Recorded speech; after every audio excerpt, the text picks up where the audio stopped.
We'll discuss race and how it plays a factor, and how we didn't even talk about this topic because we were afraid. A Black Executive Perspective. Welcome to BEP Live on the Black Executive Perspective. I'm your host, TonyTidbit. And I'm Chris P. We cut through the noise and get straight to what matters here. Live with you.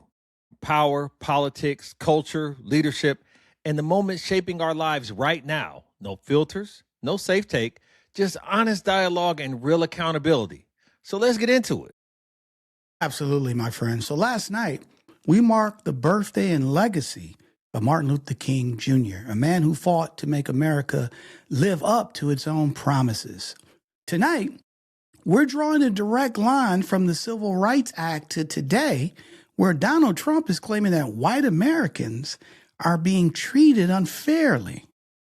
We're going to talk about how Black Americans were treated before the civil rights protections existed, why those laws were necessary, and how equality is now being reframed as discrimination. Hey, this is about history, power, and what happens when truth makes people feel uncomfortable. All right, well, let's jump right into it. Let's do it, my brother. So look, man, I know you know this, and I think a lot of people do, to be fair, but, you know, I know people don't study history like that we did before, but before the Civil Rights Act, segregation wasn't accidental, okay? It was legal. Black Americans were denied housing, education, jobs, voting access, protection, basic protections under the law. This wasn't about preference, to be fair, right? It was about survival. So civil rights laws didn't just give Black people special treatment. They removed the legalized oppression that was going on for centuries, right? The danger today, and this is where we are, right, is talking about civil rights without talking about the conditions that required them. Because most people, they don't remember what yesterday showed up, what happened yesterday. Okay, last year, what's this, January 2020, right? 2025 just ended 3 weeks ago. They can't remember that, all right? So when you don't know history and it's forgotten, right? You're easily, what are you talking about? Well, they got this, and you forget what Black people, African-American people had to go through, all right, just to vote. Okay, just to go into stores and all that type stuff, which we're going to dive into. Absolutely. And, you know, the true dynamics of King and the celebration of the King holiday was not civil rights for Black people. It was civil rights for all. Everybody. Everybody.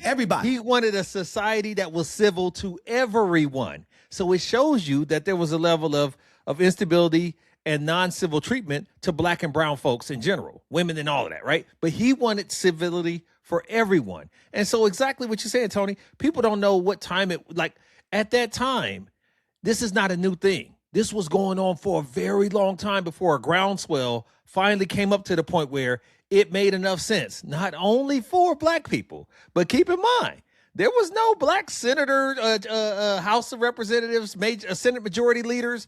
These was white folks that realized, dang, they have a point. Dang, this stuff needs to be taken care of. And we just rang the gong so much that they realized it wasn't going away. And with MLK coming up now as being a leader for all, see, that's what we miss. And see, we see leaders of parties as opposed to leaders of what's right, leaders of justice. And we forget we used to have leaders of all. So let's take a moment to see how he made us aware that everybody deserves some of these inalienable rights and how we were being infringed upon as Black and brown people in this great country.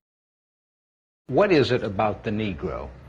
I mean, every other group that came as an immigrant somehow, not easily, but somehow got around it. Is it just the fact that Negroes are Black? White America must see that no other ethnic group has been a slave on American soil. That is one thing that other immigrant groups haven't had to face. The other thing is that the color became a stigma. American society made the Negro's color a stigma. America freed the slaves in 1863 through the Emancipation Proclamation of Abraham Lincoln, but gave the slaves no land, are nothing in reality, and as a matter of fact, to get started on. At the same time, America was giving away millions of acres of land in the West and the Midwest, which meant that there was a willingness to give the white peasants from Europe an economic base. And yet it refused to give its black peasants from Africa, who came here involuntarily in chains and had worked free for 244 years, any kind of economic base. And so emancipation for the Negro was really freedom to hunger. It was freedom to the winds and rains of heaven. It was freedom without food to eat or land to cultivate, and therefore it was freedom and famine at the same time. And when white Americans tell the Negro to lift himself by his own bootstraps, they don't look over the legacy of slavery and segregation. I believe we ought to do all we can and seek to lift ourselves by our own bootstraps, but it's a cruel jest to say to a bootless man that he ought to lift himself by his own bootstraps. And many Negroes, by the thousands and millions, have been left bootless as a result of all of these years of oppression and as a result of a society that deliberately made his color a stigma and something worthless and degrading. And obviously it's easy to make color a stigma, because no matter what I sound like on the telephone, when you see me, you see me. So they did mention all other immigrants. He mentioned that, why are we being infringed upon greater than any other portion of the immigration population? But the reality is we can't pass. No matter what we sound like, no matter how it's articulate or whatever, you can use you can have a British accent, Tony. You black as hell. So the fact is, can't take it off. Man, you can't. So the level of assimilation made it easy for us. We was low-hanging fruit, easy targets in that regard. That's number one. Number two, as he said, people don't realize they were giving this stuff away and making sure other people had a foothold. Irish, or Scottish, man, Italians. Now, what they will say is, well, we were segmented in certain ghettos and given hard jobs as, cops in the jobs that white folks, good Christian white folks didn't necessarily want, but we weren't even given that. You know what I mean? And so when you look at the fact that yes, it was easier for us to be singled out and trounced upon, and then B, it just made it a situation where because of the hue of our skin, we were easy targets. And then it just got baked more and further into the system. It was a system situation. Go ahead. Right. Here's the thing, though. Let's just make sure we're clear, though, right? So this was in 1967. This wasn't even 60 years ago. Just be clear here, okay? And Dr. King is explaining, because even then, the dude's question was, well, what's taking black people so long to get this stuff? That's basically what his question is, right? Yep, and so he's answering the question with a level of history, right? That even the reporter probably didn't even recognize or remember, right? Because it's quick to say, oh, you guys should be great now. You should be doing this. You should, like he said, pull yourselves up by your bootstraps. 60 years, right? And so, but let's just be fair. So he laid out, and he could have been talking for hours, to be fair, but he just gave you a quick sense of history, okay, in terms of how things were set up. He didn't get into segregate, all those type things. He didn't get into the disparities in terms of voting and housing and all those other things that African-American people didn't have access to, okay, that the Constitution said you did as being a citizen, okay? So he held them to that, right? Now, let's get back to our point, though. This was pre-civil rights. That's correct. Okay? This was, again, guys, 67 here, okay? This is pre-civil rights. Right. Okay? Now, everybody, well, that's Dr. Martin Luther King. He's saying that, we hear that all the time. So let's take it go ahead, buddy, before we take it to the next level. Let me say this, because we did a show not too long ago, maybe a month ago, about the Revolutionary War and the fact that many of the people who created this country were immigrants. So a lot of that immigration type language was written into the Constitution, into how this country was built. But then what happened was, when you talk to an Irish person or a Scottish person or somebody from somewhere else, the time frame in which they were infringed upon is this small. You don't have the same level of struggle. So when the guy is saying, hey, it's been 100 years, what the hell is y'all doing? It was never said. We were always excluded based on these dynamics. So don't compare us to these folks that were also not from here. Y'all not from here, first and foremost. But the more important part is because we couldn't fit in and do all that easily because of the skin tone, they made a system that made it harder. And we were so far behind the 8 ball. And like he said, you can't take a first step without boots on. There's no question, right? And just to clarify that, Italians, Irish, we can name every Polish. When they first came here, they were discriminated against. Absolutely. But it didn't last hundreds of years. Correct. They didn't create laws and said, you Irish, you got to go get in the back of the bus. Absolutely. You Italian, you can't vote. Okay? Absolutely. And they didn't create this as well. My mother told me when she was a little girl, it was against the law for a black person to go to a white dentist. Now, if you were a little child and you needed your teeth taken out, like all children do, if you're a little black child and you needed your teeth taken out and you couldn't find a black dentist, you had to go to a vet. Yeah, a vet in America. I'm talking about my mother. I'm not talking about Harriet Tubman. I'm talking about my mother. She's sitting over there, okay? My mother went to a vet, okay? You know, the problem that it reminds me of is this whole when are y'all gonna get over it? And why aren't y'all accepting that, that things are better than what this stuff is not that long ago? What you say, 60 years, Tony? Yeah, but see, this is the point here. Chris Rock is talking about his mother, okay? His mother. That they couldn't go to a white dentist, okay? His mother, all right? His mother was born in 1945. My mother was born in 1944. Okay? So in the 1950s, his mother, people could not go to a white dentist because at the end of the day, if the white people found out that the dentist used the tools on them, the dude would be out of business. So they had to go to a vet. So again, these things are like they happened hundreds of years ago. They didn't. His mother's telling him that story. It ain't his great-great-great-great-grandmother. This is his mother telling an honest truth how she grew up in Mississippi, North Carolina, South Carolina. I forget what state they grew up in, right? Those are real. And so think about it for a second. We're talking 50, 60 years ago before African-American people had full citizenship rights. Yes, sir. For some reason, it's framed like we've had this forever. And we're just sitting down under a shade tree and not doing anything. Correct. Okay? It's so erroneous. And so let's put in the context of 60 years. Okay? Because for whatever reason, people think that it's been centuries. 60. So I was born in 64. Okay? When I was born, there wasn't even a civil right law in terms of the Voting Rights Act. Right. Think of that. Right. Okay? Right. Think of that. Right. Okay? And they were still redlining. There were all these things that were still that black people did not have access to. Okay? They had to go to black colleges. Okay? They couldn't go to, come on, guys, wake up. You ever heard of Little Rock?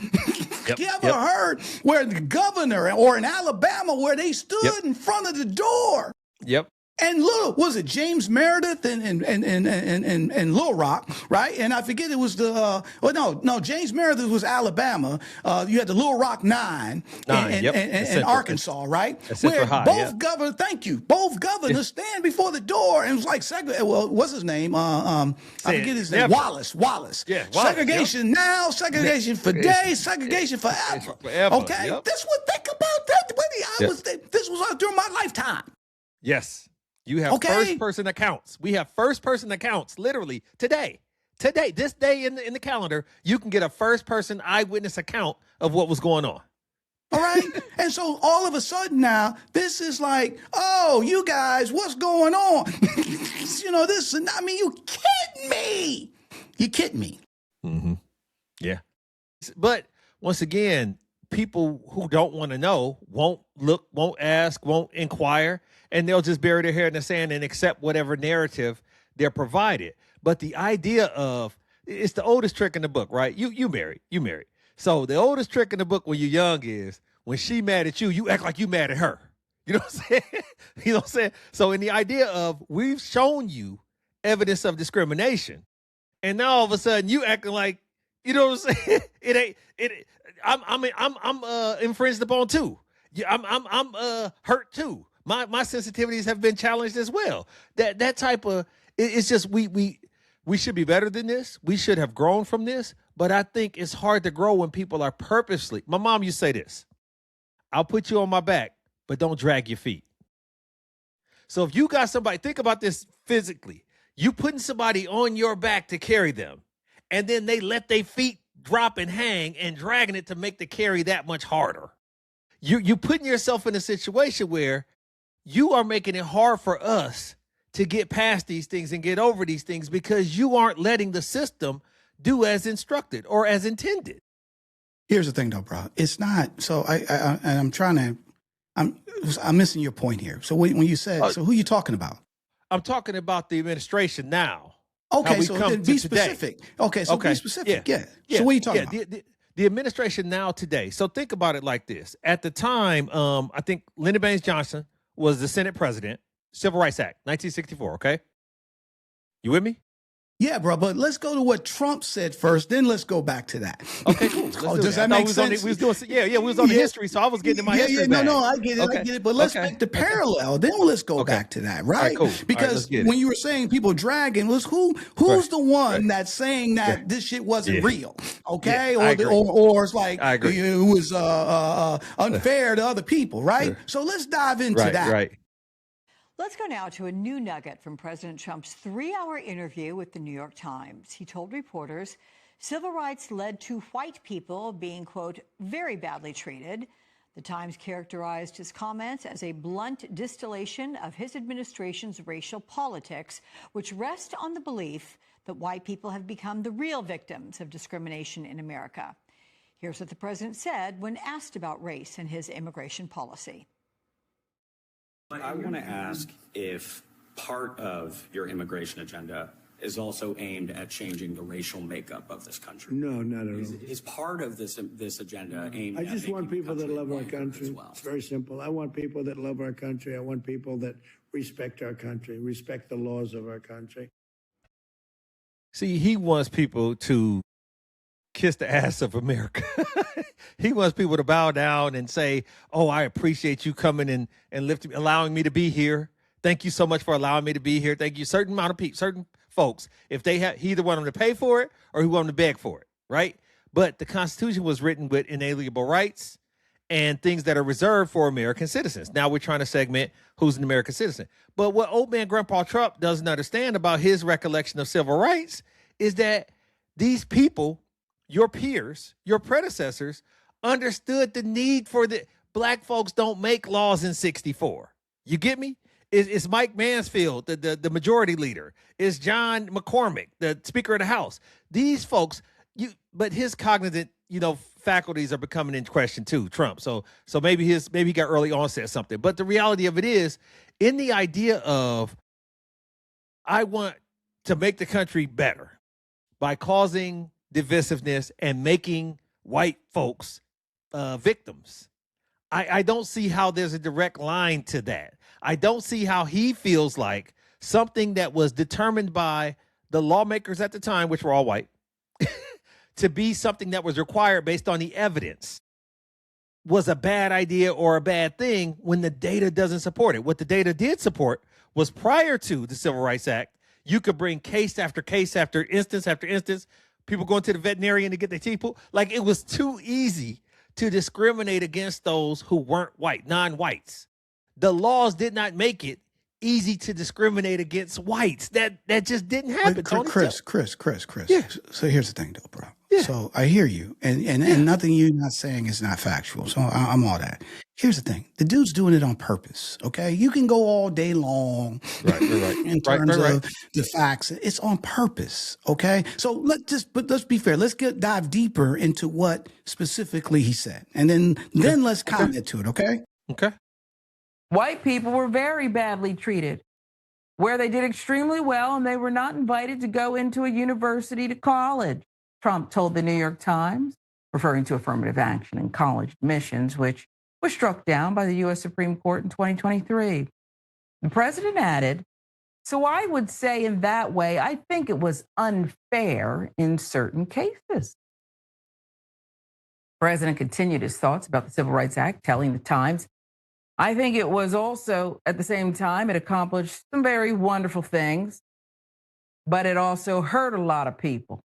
People that deserve to go to college or deserve to get a job were unable to get a job. So it was a reverse discrimination.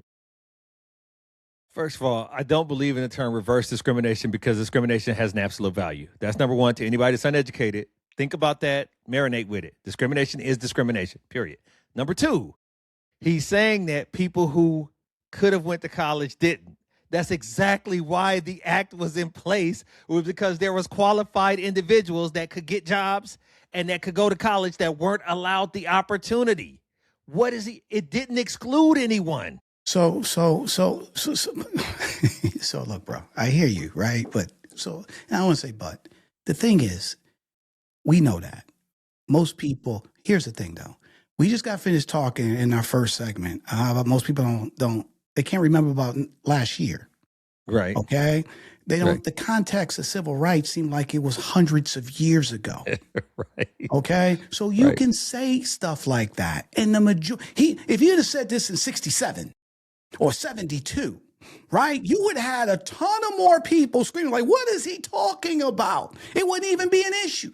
I mean, not an issue. It would be like the majority of people, even the people that's racist would be like, yeah, I don't know what he's talking about. All right.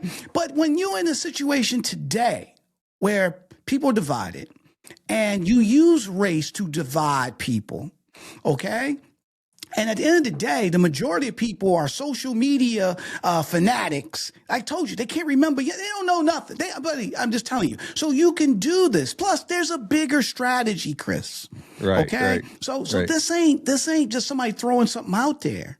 Okay. And just like to your point, I don't understand why he don't understand that. And this and that. He understands it. It's a bigger strategy. Okay. It's trying to roll stuff back. It's continually with immigration and all these things. And this is why we played the first part with Martin Luther King saying, when the person asked him, like, is it because they're black? And he said, absolutely. When you demonize skin tone, okay, and you make anybody with dark skin less than, they're not intelligent, they're inferior, and this and that, right? And then anybody lighter than them, even though they could be bums, even though they can be the lazy of the lazies, but from a hierarchical standpoint, they're better based on what the narrative that they pushed out, then it's easy to demonize individuals, right? But to sit here and say that white people were discriminated against. Yes. Victims. Okay? Yes. To be fair, right? Yeah. When there was, I don't remember no law saying white people couldn't get on a bus. Okay, I don't remember no law saying white people only could go to these type of schools. I can go on, we can go on and on and on, but this is important, right? And they're doing it on purpose. Okay, and so that's the problem. Okay, they're doing it, and then not only that. When did this come out? It didn't come out last 6 months ago. It didn't come out 3 months from now. It comes out a week before we celebrate Martin Luther King's birthday. Absolutely. That ain't luck. That ain't coincidence. That's on purpose, right? In which we're going to dive into it, right? But hold on, before we go, we got a lot of comments here. So let me dive into some of the comments. So who is this? I don't know. I'm just LCMG Mag 23.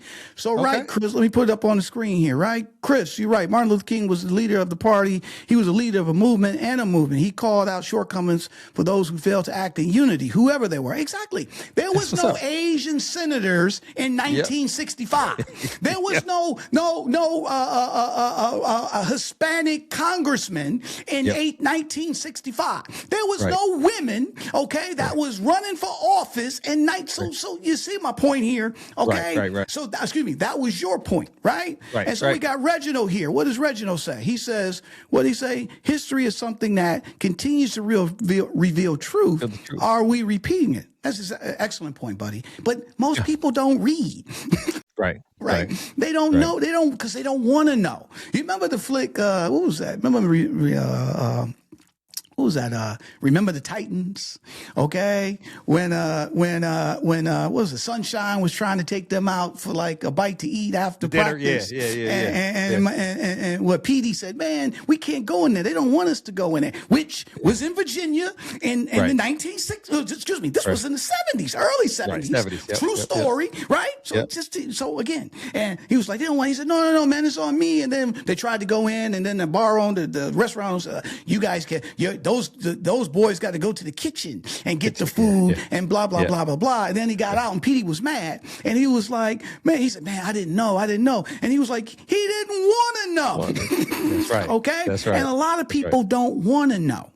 Okay? Correct. They don't. Correct. All right? So let's see here from Tiffany. Tiffany says here, she says, let's talk about sharecropping. My dad and all his cousins went down to North Carolina in the 1950s, early 60s to pick cotton and make his grandparents whole with the year's payments, right? With the year's payments by the sharecropper. Okay? You see my point? So this ain't 1865.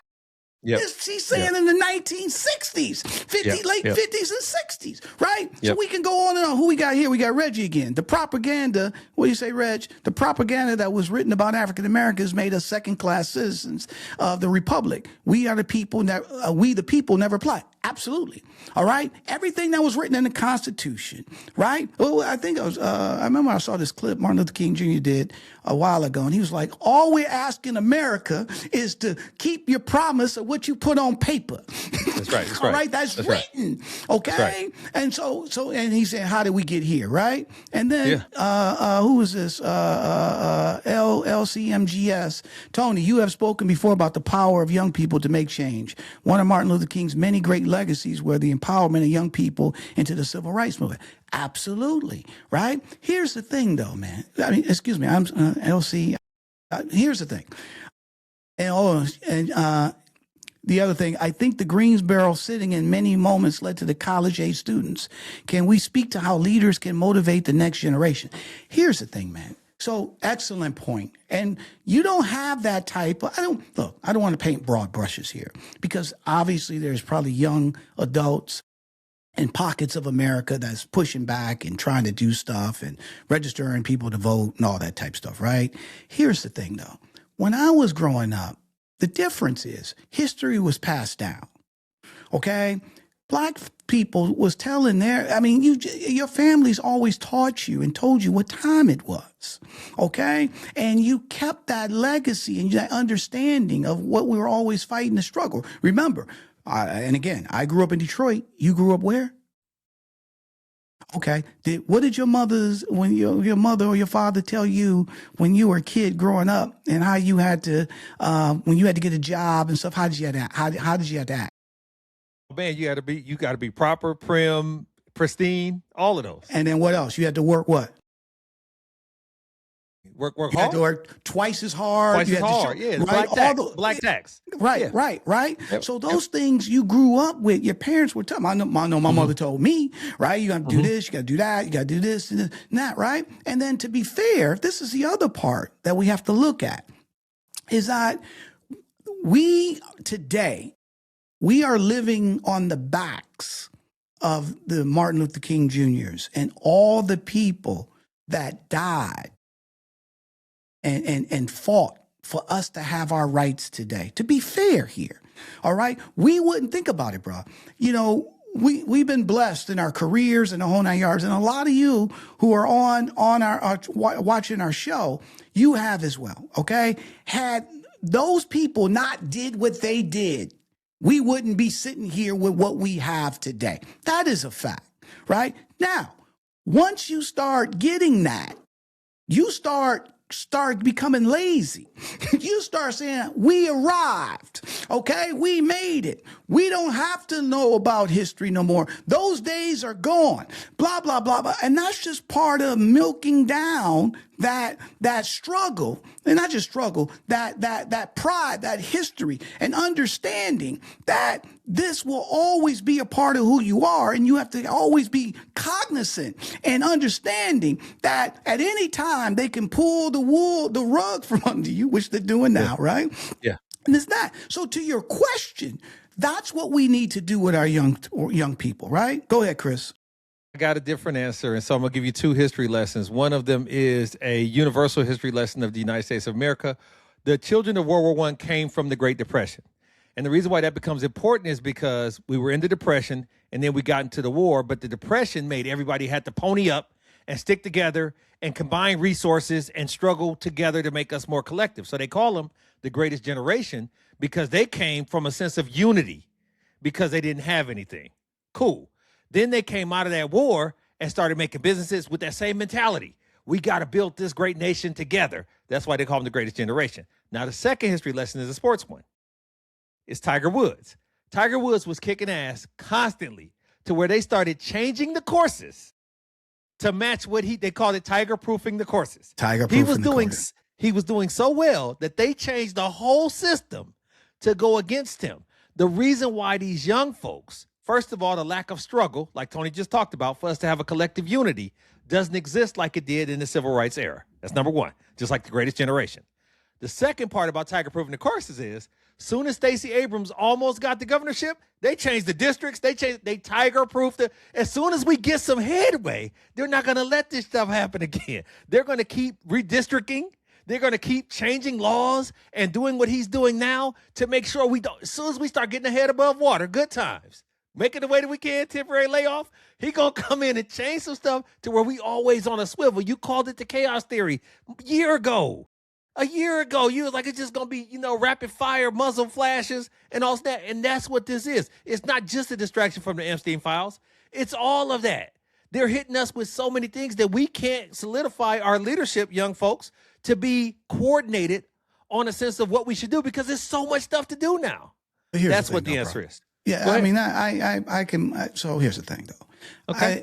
I hear that, right? And so number one, your answer about the great generation and stuff like that, I totally agree, right? There was a unity, there was a struggle, and when there's a struggle, people tend to come together, right? And because there's not as much of a struggle, they had no choice, right? Because there's not as much of a struggle, they don't, right? And then you kind of forget, and that's in every, to be fair, you read that in the Bible, right? That's in every generation. The Jews were crying, save me, right? And then God saved them, and then as those generations went on, they were like, God who? You know what I'm saying? So that's human nature, all right? Right. But to her question is that we need to make sure our young people are educated about the struggle and how, about our history.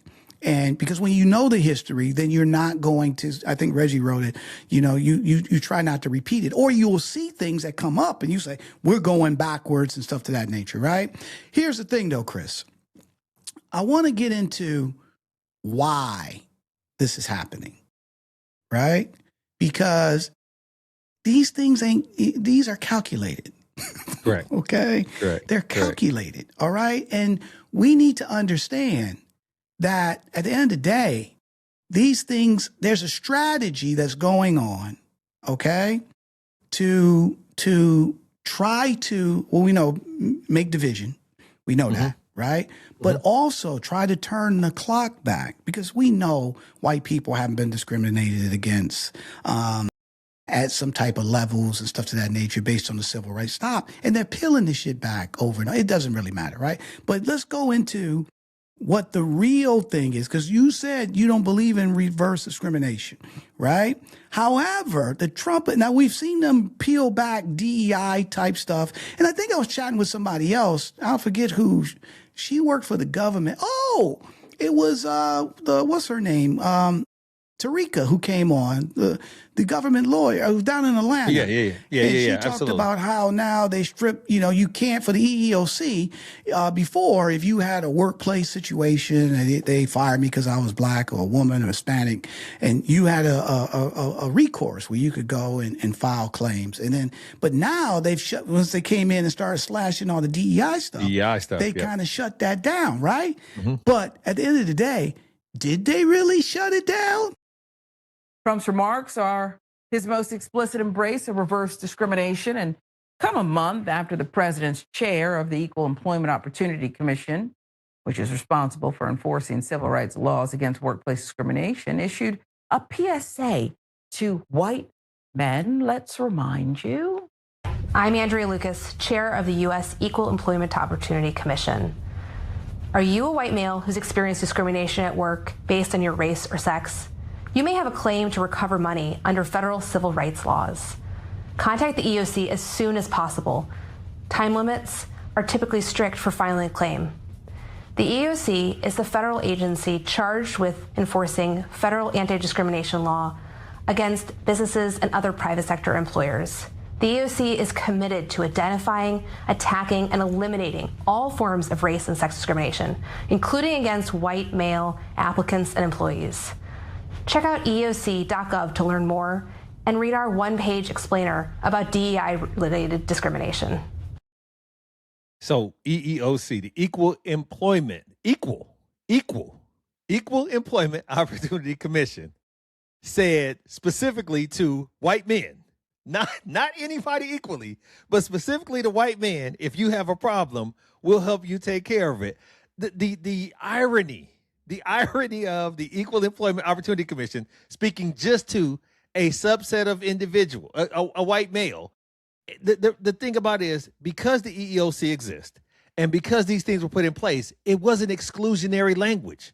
It was inclusive language. The I. It was the I in DEI that was talked about because there was exclusionary practices against non-white men. The irony of it for me, and we're not going to go like we did last week, but it didn't say white women. It didn't say white people. It said if you're a white dude, holler at me. Anybody else can get it how they live. That is ridiculous to me, how they're using these government agencies, these government-funded agencies with our tax money. It's not white men's tax money, Tony. I don't know if you knew this. But the EEOC is not run by white men's tax money. It's run by everybody's tax money. So how can everybody not be protected by everybody's tax money? Yeah, and so that makes sense. Here's the thing, though, bro. So again, everything you said, I don't disagree with. But let's just, again, I want to keep it tight. Okay. In the beginning, they cut everything from DEI. Okay? So anything that had to do with diversity, equity, inclusion, we getting rid of it. It's discriminatory. It's this and that, right? Now, they're doing a PSA to recruit white people, white men. Men. Okay? Men and say, did you get discriminated against? If you feel you got discriminated against, reach out to us. Right. That's the issue, Chris. See what I'm saying? Right. Okay? Right. Where was that PSA 8 months ago when it came to black women, 300,000 black women getting laid off or fired? Okay, when the Doge thing was happening, did you see a PSA for that? No. Okay, now they're not even hiding it. Okay, they're not even hiding it, Chris. This is on purpose. Yeah. Okay, this wasn't said last year. This video was made a month or so ago? Was it? Was it last week? I can't. A month ago. Stop. So this is the point. This shit is on purpose. Okay, so at the one end, they're talking about we don't need DEI because all it's doing is making race and it's dividing people and blah, the best person. But then at the same time, they put out a PSA and said, have you been a white man that's been discriminated against? If it's time to fill out and don't wait. All right, don't wait. Get it. They did everything but write it for you. Okay, and so that's one of the issues, my brother. Okay, you can see the hypocrisy. Mm-hmm. Okay, so we had Martin Luther King, who fought for everybody. Right? Let's be fair here. Right? And, help put something together through nonviolence, because I want to go there too. Right? He didn't say black people pick up guns and take over. It was nonviolence. Okay? And that's how we were able to push through and get to where we are. But now they're coming back and all these little bitty things are starting to add up because they have a major strategy. Yeah, and just to, for a level of clarity for this platform, Martin Luther King wasn't, and somebody said it earlier, I just want to reiterate, wasn't the leader of black people. He was the leader of rights and equality. And so it was way more than just us in that struggle. It was a lot of brown folks. It was a lot of ladies. It was a lot of white folks who seen that this wasn't right. That was part of it. The thing about it is when you talk about the hypocrisy, what they're not recognizing, and maybe I'm just that bright, you're asking white men to sue other white men. Like, it's not a lot of black-owned corporations that's discriminating against white dudes getting jobs. So you're saying, hey, white dudes, come sue your cousin. It's a civil, it's the craziest thing in the world to me because you're having white on white crime at this point. But here's the thing, though, and I forget who did this. Is this Reggie who put this up? What did he say here? He said, this is not even a puzzle anymore. All moves are being made in Project 2025. Absolutely. And that's the point. So let's go to that, right? Because that's where I wanted to go to, right? Thank you, Reg, for bringing that up, right? Because at the end of the day, this is a major strategy, okay? And let's show you what we mean by that. You know, extremism experts are calling out the White House for sharing that AI-generated image last week that they say comes from a racist, far-right subculture. And the Southern Poverty Law Center previously called out DHS for using white nationalist and anti-immigrant images in their recruitment drives, Eddie. But here's what Trump's Deputy Chief of Staff and Homeland Security Advisor Stephen Miller said just a few days ago about the surge in ICE and Border Patrol enforcement in Minnesota. Let's watch this together. Americans voted in a landslide to uphold the sovereignty of this country. Americans, by overwhelming majorities, oppose mass Somali fraud. Americans, by overwhelming majorities, just oppose Somali refugee resettlement in principle. So the public is behind this. Minnesota was once a pristine state, perfect education, no crime, no unrest, no violence, and then they ruined all of it, Laura, and President Trump is saving it. So they remember when Minnesota was perfect, had perfect education. It was perfect, bro. Till those black people came in. Till those black people came in. Land of milk and honey. Land of milk and honey. That's the dangerous part is that, like you said, from a historical perspective, people who don't want to remember, there's no data to support any of this. And I don't want to be the data guy, but there is no real tangible testimonies that said this was this, these people were inserted here, and this is where the trend line went. That's not how that works. It just didn't happen that way. No, of course not, bro. We know that. But back to, I think it was Reggie who said that it's Project 2025. The strategy, what Stephen Miller he just laid it out for you, right? Is that they're using race to divide people. Okay. And they want, so you know what? Let's do this because, and then let's chat. Cause I want to play the next clip, which my boy, the professor, from Princeton, he broke it down better than I could, right? Why would Trump say his immigration policy is not based on race while agents acting on his behalf appear to be doing exactly that and sending a different message? You know, that's because he's lying. Stephen Miller is explicit. He's Donald Trump's id. He's explicit in his commitments. He's explicit in what he's saying. Donald Trump and Stephen Miller and many of those folks in his administration are committed to the idea that this country must be a white republic. ICE is becoming the most funded federal law enforcement agency for one reason, because they're charged to make America white again. And I think we need to be explicit in that. That's the motivation behind this. It's not fraud. Because they just dismissed the case about welfare fraud in Mississippi and Brett Favre. It's not about criminality, right? It's about who they take to be, right? The real Americans. And I want to be very clear. When that ICE officer killed Renee Good, three shots, point blank range, they were very clear. They were drawing the lines of who are the people who are with us and who are the enemies. And those enemies can include white Americans who are committed to a more racially just and multiracial democracy. The amazing part of the insecurities of white men is that they're making themselves out to be victims when the evidence doesn't support it. That's number one. But I would ask the people listening now, in the idea of where we're headed, I feel like we're at a point, and we talked about this, before about this turning point, right?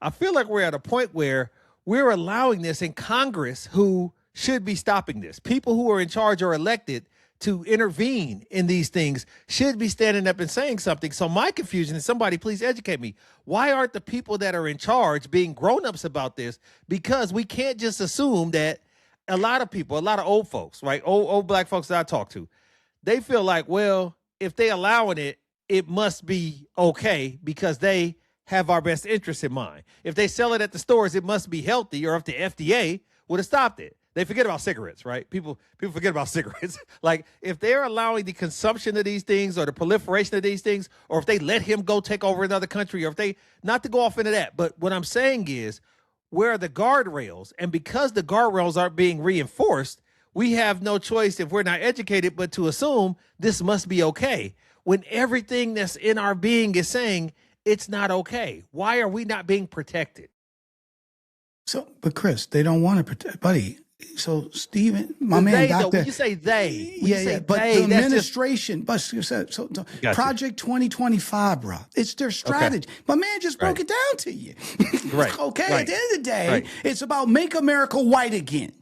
Correct. Okay, that's it, right? So there is no Congress help or this and that, right? That's why they wrote. They told people this before Trump even got elected. They leaked Project 20. I don't want to say leaked, but they put it out there before. And this is what we're gonna do. And at first, this ain't. Well, I ain't tied to this. Yeah, they are. So it's part of the strategy, my friend. That's the key to this.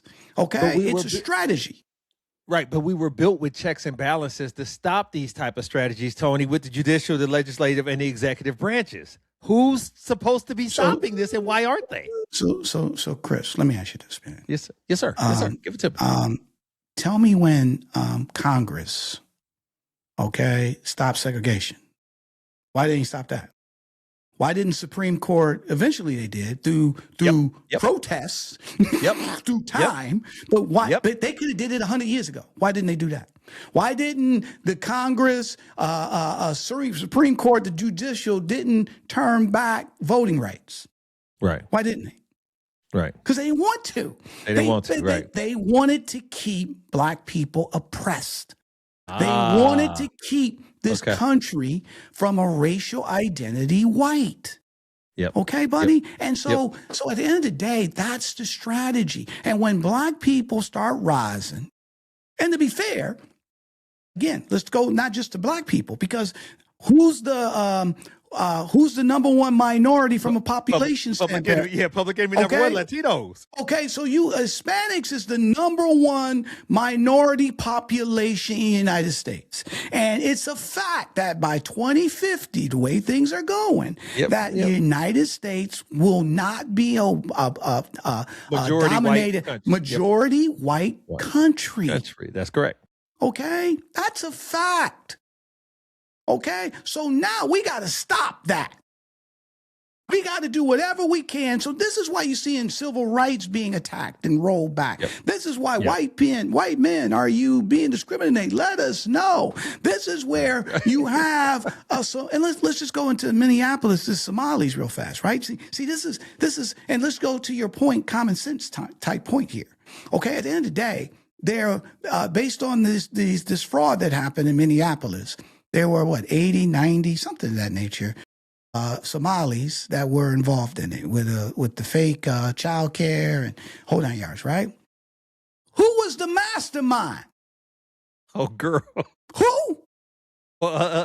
Fair-skinned lady. A white lady was the mastermind, right? And they just did a piece on her on CBS this morning, which was kind of interesting, right? So check it out. You won't hear her name. All right. He just got finished saying that Minnesota was pristine. It was clean. Perfect schools. There was perfect schools. And these people have ruined it. Now I was going to go back to this for a second. How many Somalis live in Minneapolis? Oh, it can't be a large percentage of population. Maybe 50,000, 60,000? 60, 70, 80,000, right? How big is Minneapolis? Bigger than that. By the millions, right? Maybe 1.5 million, maybe Twin Cities, right? Yeah. How many Somalis were involved in this fraud? 50, 60 people. Now they're all criminals. All of them. They're all no. Every one of them is horrible. They're all, and this is what they do. Absolutely. We've seen it when one black person or Hispanic or whatever, they do something that breaks the law, whatever the case may be. They broad brush. They're all that way. They're all. When my man, what was the dude who got on the hotel in Vegas, all right, and shot up a bunch of people at the concert, killed 50, 60 people at the concert, white dude, right? Did you hear that all white people are murderers? Did you hear that they... No, when it comes to that, they make excuses. I mean, like, oh, they got radicalized. Yep. All right. They're radicalized. Now that's the word today. They're radicalized. Right? Radicalized. Yeah, they're absolutely. radicalized, right? But regardless, it doesn't, instead of seeing that person as an individual, which makes sense. They did something bad. They're an individual. We don't wipe out the whole group because one person did something bad. But when it comes to people of color, it happens all the time and is ramping back up today. All right? Based on their strategy. Okay? That's the issue. And that's why we wanted to talk about this today, my brother, right? Because Martin Luther King Jr., who we celebrated his birthday yesterday, and we got to give him, we don't even give him enough kudos for what he and hundreds and thousands of black Americans, and not just black Americans, there were Jewish people, there were white people that were protesting. There was a bunch of people all coming together, right? Like you said. Rights for everybody, right? And they lost out. People died. They lost their jobs. Some lost their livelihood. They lost, buddy, a ton of stuff for me and you today to sit here in a studio and a mic and do the things that we do and the blessings that a lot of African-American people and people of color all over and job access and protection of the law. All those things came from their efforts. Okay, let's be fair. And we see it on a movie and this and that, and we take it for granted. And because somebody wrote the question about children getting involved and being more involved in what's going on. But the majority of people today don't even want to get off the couch, okay, for anything. Right. And this is dangerous because of that. That's where this can go, because now they're pushing it out big time, bro. And at the end of the day, we need to come together as a community, not just black people or people, Hispanic, everyone. And we're seeing that. And that was his point. His point was Renee Good got shot. And you said this last week, right? That now you're the enemy too. Okay? It's just because you're white, it doesn't matter. You're the enemy too, because if you believe in multicultural or racial democracy, we can't have that. Tony, remind them before we close out, remind them of what you said about the length of time that protest takes, because one of the things that makes protest not as effective in this day and age is limited vigilance and short-term, investments. So tell them about Montgomery and how long that the bus boycott took. But it was 300 and it was a year and a month or something like that, 13 months, something like that. And what was it? It was 40,000 black people decided not to ride the bus. Okay? And stuck with it. And stuck with it for over a year. And here's the thing. That was 90%. So you still had 10% that still rode the bus. That's right. Okay? Right. But it didn't matter. Right. You had the majority of people. That's correct. That because they believed that this was wrong and they were tired of it, that unity, they came together to struggle. Can we get a bunch of people today to do some, buddy, can we? Man. Hear a lot of people talk, but to be committed, because at the end of the day, they don't see that struggle. Right? They got flat screen TVs on their wall. Right. Okay? Right. They're working here, they're working there, and they don't recognize that this is being snatched. And they ain't even hiding it no more. Right in front of your eyes. And what's going to happen if everybody doesn't get together and really takes this seriously? That we're going to see a situation where another 5, 10 years, 15 years, that people are like, how did we get here? We can't vote. Absolutely. We can't do this. You're going to see, this is not, remember in church when they used to, it was the brimstone sermon, fire and brimstone. You better do right or you're going to hell. Remember that? Right? Because they think they had to scare you to death for you to not do something, right? This ain't that type of message here. These are facts. And all you got to do, don't go by you and I, what we're saying on this platform. They can look it up themselves. Absolutely. Right? And so this ain't the preacher holding the Bible and saying you can't read it because you ain't good enough. Right? Right. So final thoughts, my brother. I think that, one of the things is there's nothing new under the sun. These playbooks have been drawn and quartered for centuries. This has been done over and over again since Wilmington. Right? It's a situation where there's a coordinated effort to stop the proliferation of the advancement of colored people or anybody else that's not a white man. She said it explicitly. There was no editing. There was no fake news. There was nothing else. And we have to see what time it is and kind of take off the veil and understand that if we don't do anything, we're just cruising down the lazy river of life. We got to start swimming. And we got to come together and have these conversations. And you can call us activists or whatever you like to call us. Just don't call us collect. But the reality of it is, something has to be done because, as you stated, it's not going to be until you can't wait until it happens to you. But what I can tell you is it's going to happen to you if you wait too long. So you have to have a level of empathy for it happening to other people being snatched out their homes, for it happening to other people who are being denied jobs and opportunities and women getting fired and all this other stuff. It's sad for those who it happens to, but it shouldn't have to be 1 degree of separation for you to realize this is a societal thing. And as a democratic republic, we have to enforce and reinforce the democracy of it all. And we're just not doing that. We're failing. That's my point. Absolutely, buddy. Thank you, bro. You're hitting it around the head. I'm going to say this, right? And I want everybody to hopefully, meditate on this, marinate on it, right? Civil rights was never about taking something away. It was about finally letting people in. When loss of privilege is confused with loss of rights, truth becomes the first casualty. And when truth disappears, division takes over. And that's where we are today in the crossroads for America. And we're standing in that right now. So please, guys, I implore everyone, Black, white, Jewish, Hispanic, Asian, learn your history and get on the side of truth, right? Understand what happened, what is happening, and don't be used. And that's really what this is about. They're going to use people so they can create more power, more division for only a few people of this great country. We want to thank y'all for tuning in and contributing. The voice is a powerful thing. You want to stay unmuted, and we have to keep talking about it. So one of the ways that we try to talk about it here is we have a show called Need to Know with Nasinga. Every week, Dr. Nasinga Burton brings her views and her perspectives to a Black Executive Perspective podcast where she dives into timely and crucial topics that shape our communities and our world. And this is something where she actually can go in and give you the line and the letter to all the things that we talk about, all things that we exchange on here today. Tune in for those type of nuggets. You don't want to miss it. Absolutely. And don't forget to check out, BEP launched a new show called A Mixed Executive Perspective, right? On the Black Executive Perspective Network. A podcast hosted by Grace Foot Corey.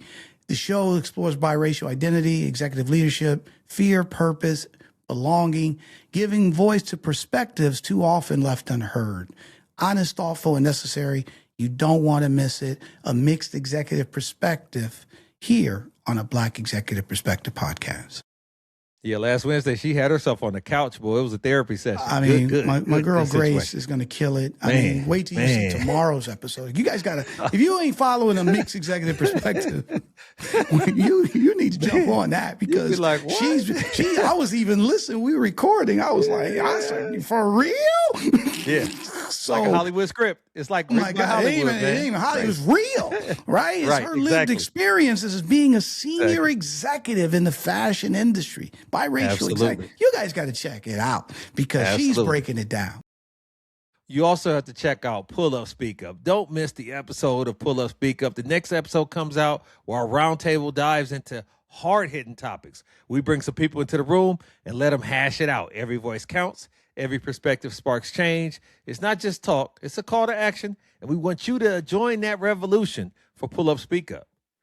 And then, of course, you know, I always love ending our segments with a reminder for our call to action, and that's less, L-E-S-S, because our goal here is to eliminate all forms of discrimination, bring about that unity. And to achieve this, we're asking you to embrace less.